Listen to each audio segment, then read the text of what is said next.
think I got where I am in life without being able to spot talent? I'm not fucking your wife. Don't you sass me, boy. This is a white building. I'm an examiner with the Office of the Comptroller of the Currency. Get a loan. You can't own a home. You can't start a business from the American dream. Welcome to Screen Recaps, and today we are going to be recapping the movie The Banker. Revolutionary businessmen Bernard Garrett and Joe Morris devise an audacious and risky plan to take on the racist establishment of the 1960s by helping other African Americans pursue the American dream. Along with Garrett's wife Eunice, they train a working-class white man, Matt Steiner, to pose as the rich and privileged face of their burgeoning real estate and banking empire, while Garrett and Morris pose as a janitor and a chauffeur. Their success ultimately draws the attention of the federal government, which threatens everything the four have built. Bernard learned banking in 1939 by shining shoes outside a bank and hearing customers and bankers talk about their business. His father told him that he was talented, but that wouldn't amount to anything in the racist Texas.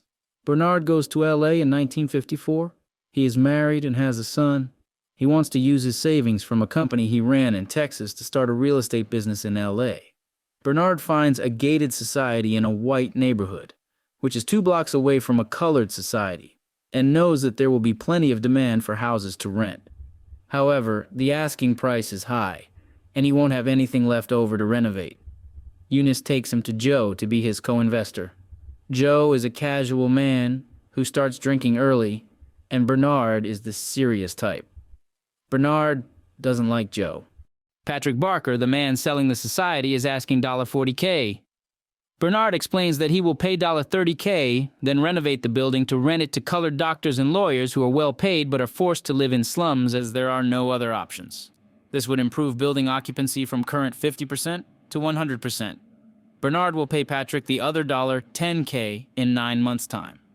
Patrick likes Bernard's confidence and helps him get a loan from the bank to pay him his $10K up front. Joe warns Bernard against trusting Patrick. Bernard hires Matt, a white man, to do renovations on the white building as the current white inhabitants complained about Bernard's presence. Soon enough, the white residents move out and Bernard leases the apartment to colored tenants. Patrick offers a deal for a 50/50 partnership in future investments, with the condition that Patrick will be the face for the deals, and Bernard will work behind the scenes. They buy a dozen properties together, but then Patrick dies. Mrs. Barker is not comfortable doing business with Bernard and offers him a fraction, 25% of the money he put in, since his name is not on any of the investments. Bernard goes to the banker who loaned him to help improve Patrick's intention, but the banker refuses to meet him. Bernard goes to Joe with a plan to buy the bank's building and then use the knowledge of the bank to buy properties in white neighborhoods in L.A. He convinces Joe to hire Matt as the white CEO of their company, which would make it easier for them to buy anything they want. They teach maths and golf to Matt so he talk and walk like a white educated man.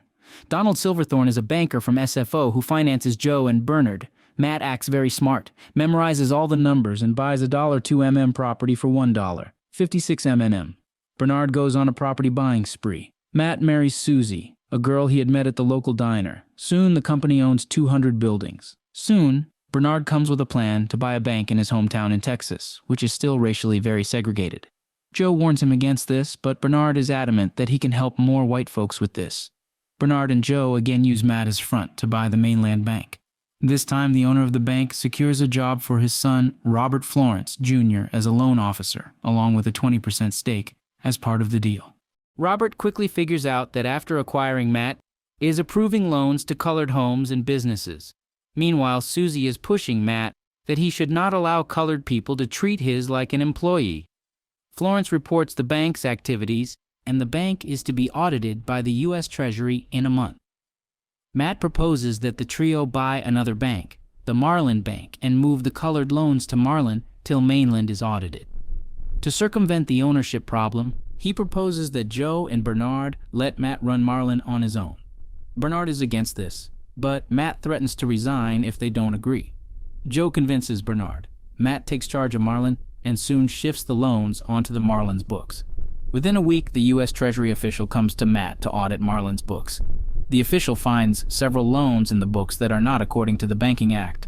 Turns out that Matt had hired a lawyer suggested by Florence to buy the loans from mainland, and the lawyer teamed with Florence to add a few loans that violated the Banking Act within the package that Matt didn't check properly. This forces Joe and Bernard to help Matt sell 27 loans within a week and take a hit of $300K on their books. Joe and Bernard tell Matt that Marlin would have to close to absorb the losses. Matt decides to use the mainland to buy the dud loans from the new bank at face value, thus keeping the new bank solvent. This is fraud. Mainland is closed by the U.S. Gov, and Joe plus Bernard are arrested by the FBI. Matt is offered a deal by the FBI to testify against Joe and Bernard or face jail time himself. Matt lies. Joe and Bernard are convicted in 1965 by an all-white jury and sent to 3 YRs in prison. Of the 177 buildings they owned, only one was left as it was in Eunice's name.